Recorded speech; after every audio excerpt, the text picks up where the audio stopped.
Right, so welcome to this new video on quantum statistical mechanics.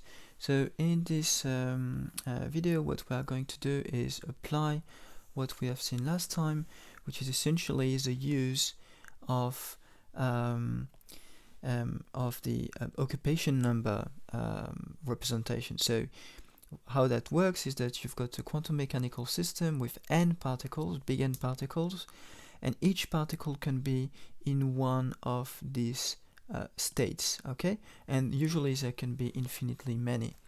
And the way we characterize this is if the particles are identical and we decide to go for so-called generic states, we basically give the number of particles which are occupying one particular state, which is considered as a box.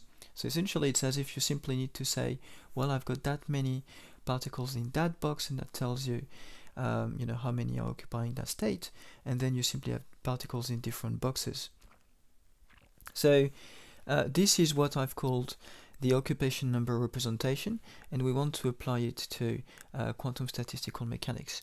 So one of the crucial things to realize is that the occupation number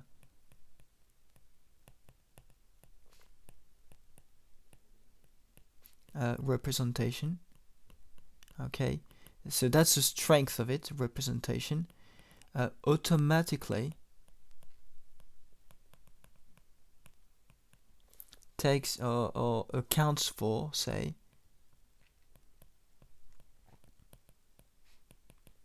the generic character, so generic in the sense of generic phase or generic state, so generic character of the quantum states of the system.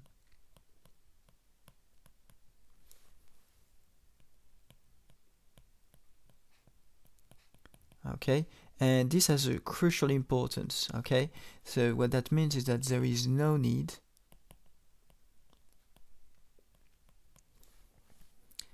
to divide, for example, by n factorial. So it's just that quantum mechanics has this very specific, because states tend to be discrete, then there's this specific thing where you simply count how many states you've got, how many particles in a state you have, and then you're done. Then there is no need to divide by n factorial as we did in classical statistical mechanics.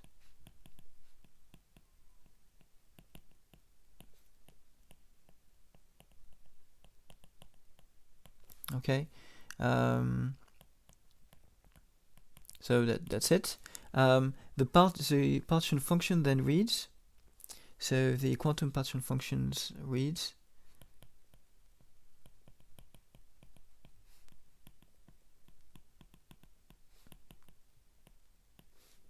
Then reads as follows. That's Q. And so in this particular case, I would put n for the number of particles. So I know it can be confusing, but it's just again for the lack of a better way of denoting it. This is number of particles here.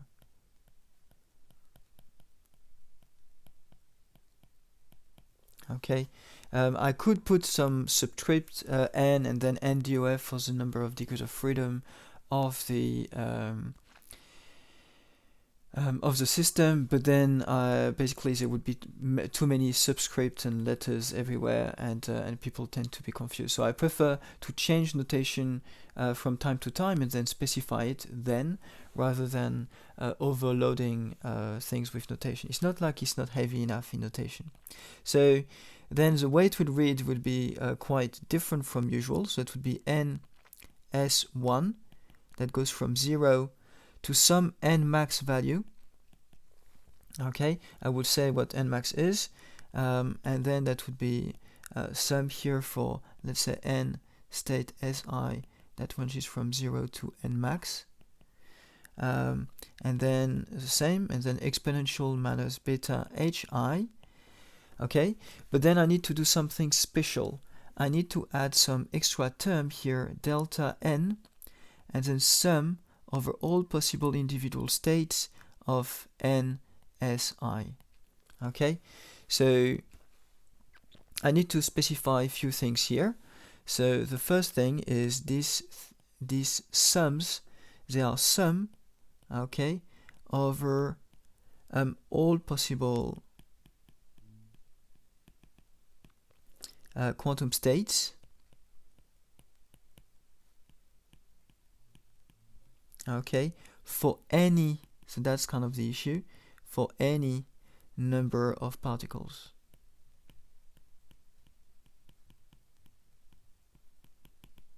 So there is some kind of issue here because we don't have any number of particles, we only have basically n particles. So we need to have this term to ensure that the number of particles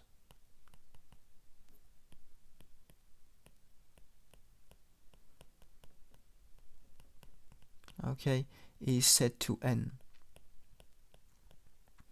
Now here I need to specify what n max is as well. So n max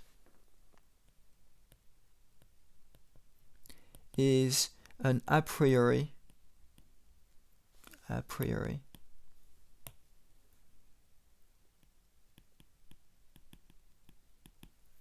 upper bound on the number of particles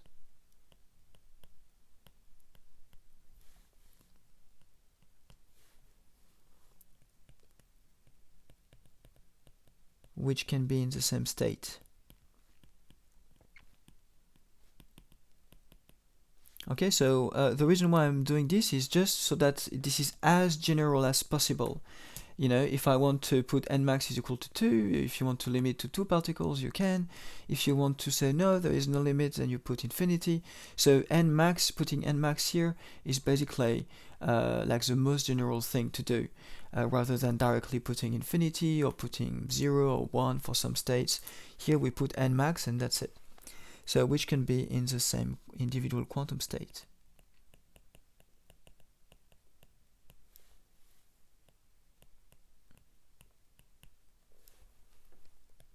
Okay, so this allows for more this allows for the most general possible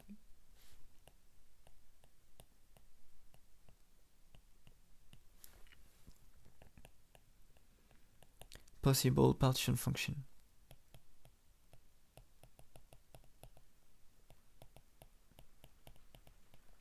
Okay, so now what we can say about this expression is that is twofold. So while the occupation number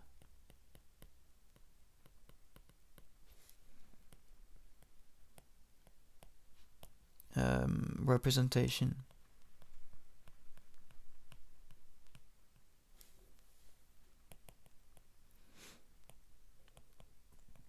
helps to sum over agnostic states. So I just want to change here just in case people don't remember what that means. So agnostic to permutation.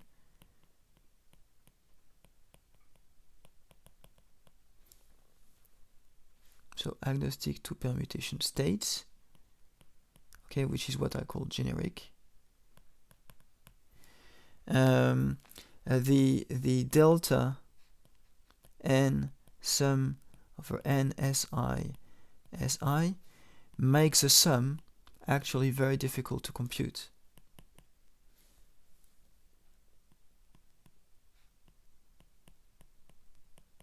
So that's kind of the big issue, very difficult to compute.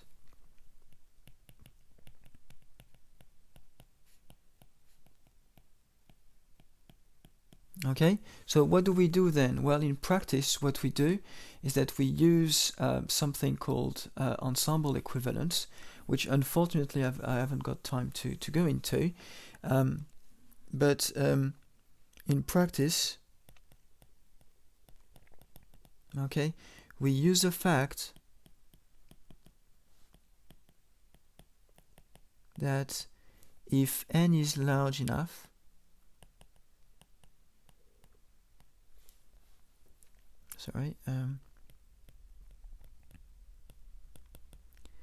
then canonical ensemble results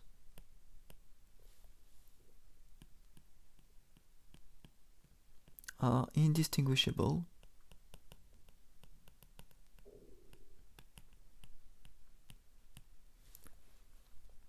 from ground canonical one.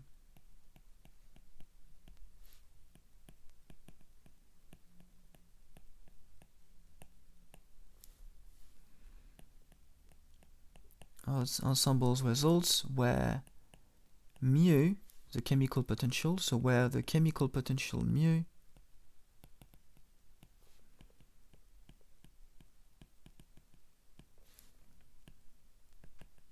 is such that the average n beta mu is equal to n.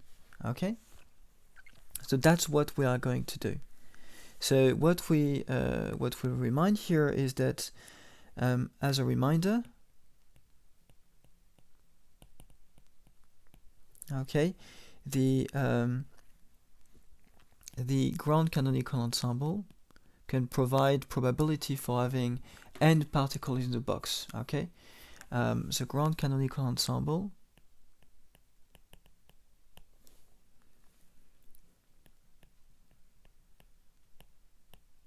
states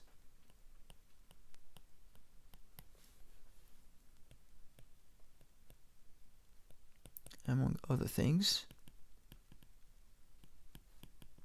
that the probability here, we've got p of n given mu and beta, so there's a probability of having n particles in your system given mu and beta is equal to q n beta, and then exponential beta mu n, and then divided by psi mu beta. Okay, so I need to specify a few things. First, this here is the probability, okay, for having n particles.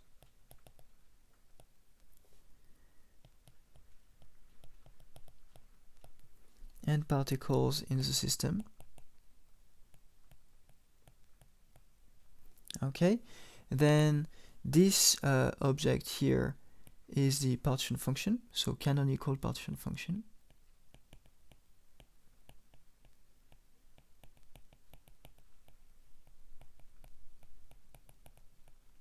And finally, this guy here is a chemical potential.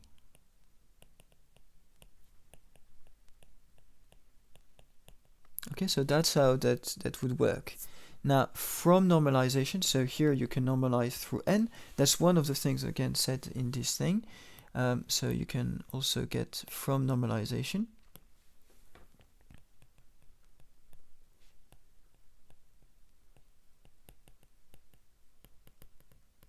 You get the following, like psi, and this is something we had seen before, of mu beta is equal to the sum n ranging from 0 to plus infinity, q n beta, and then exponential beta mu n.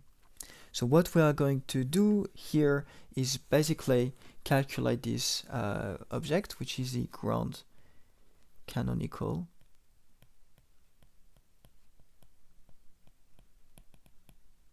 partition function.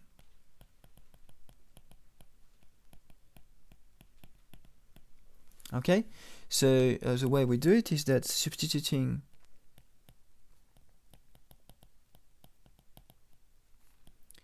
q and beta into the above equation. So with this occupation number representation into the above equation gives, and I'm not saying this is necessarily super easy to follow, there are plenty of sums to keep track of, etc. So try please to pay attention to what's going on.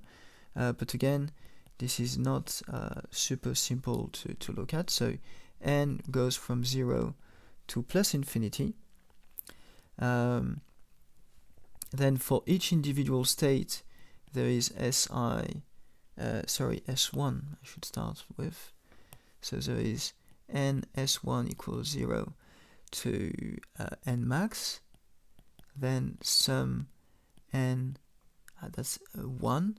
Now that's Si from 0 to n max. There are plenty of others in between, plenty of others afterwards as well. And then you've got exponential minus beta. Here, on purpose, I've split the Hamiltonian in the following form. I've said that this is the sum over the states. I will put j here so there is no confusion with the Si here. So Sj and Sj, which are at the same energy, individual energy as j. Then we've got exponential beta mu n, and then we've got this delta n sum over s.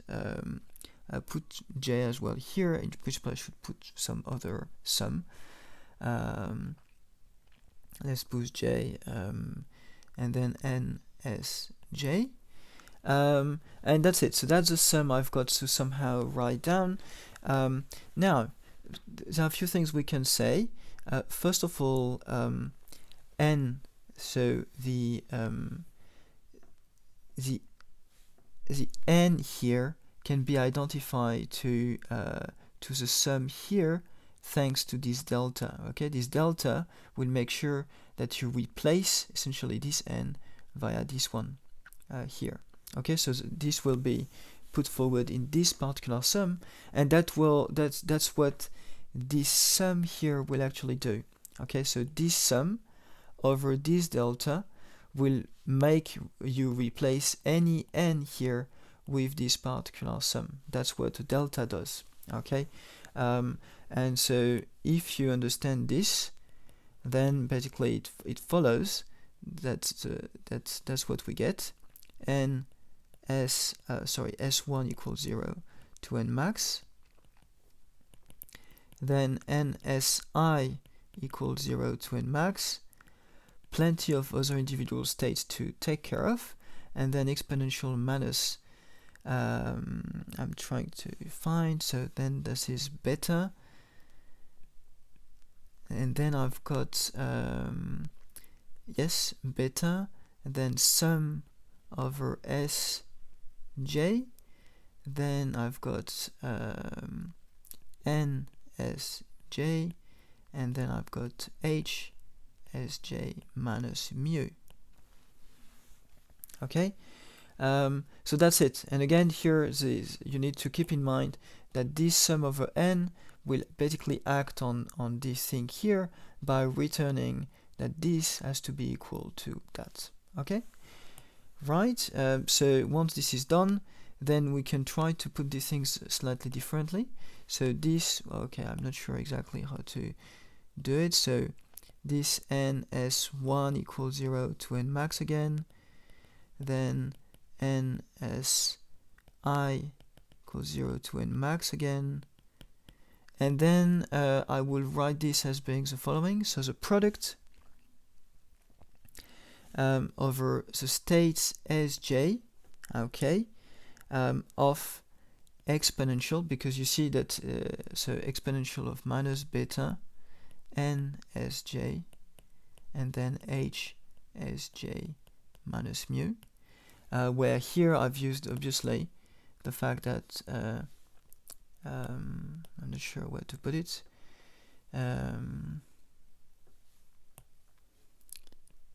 where we used the fact that exponential a plus b is equal to exponential of a times exponential of b. Okay, and we can simplify it a bit better here this is tons of sums of products, right? And the sum is actually over all these particular sums over all possible individual states. But likewise for the products here, this is some kind of weird product where we take a product over all possible states. So one way then this can be written is as follows. So that's the product over Si, okay, and then this is the sum over n Si that ranges from 0 to n max, okay, and then exponential minus beta n Si, and then h Si minus mu, okay. So that this can be written in this particular form, psi of mu beta. Okay, we are almost there. So what I'm going to say is the following. So in the next page even. So eventually we find that psi, it's important to specify again for what that counts. So we found that for a system of individual quantum, for identical, sorry, not individual, for of identical quantum particles,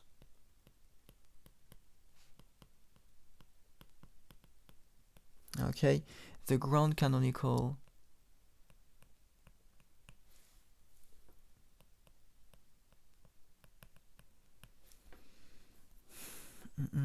partition function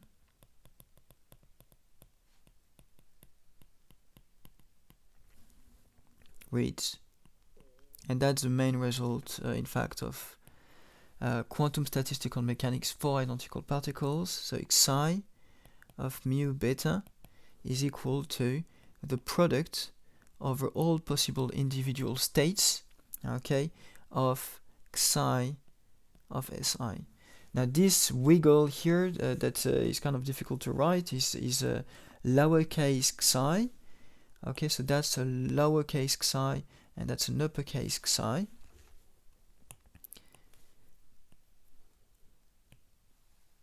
Okay, and here Si, we need to remember, is individual quantum state. Okay, and obviously we need to specify what the small psi is. So with psi I, psi of Si, the ground is kind of interesting because it's really this box idea. The ground partition function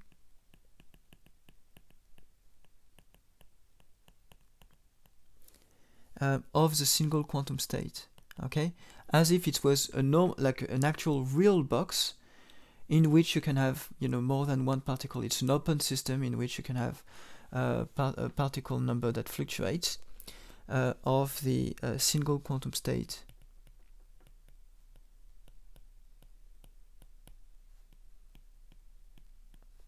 Si.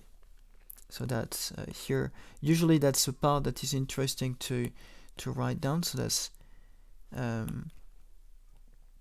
psi of Si is equal to the sum from n Si is equal to 0 to n max, okay, exponential minus beta n Si, and then h Si minus mu. Okay, so this is like super duper important, and what I'm going finally to say is from this we can get the probability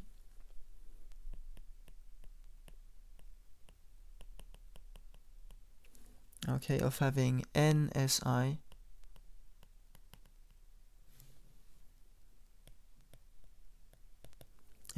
particles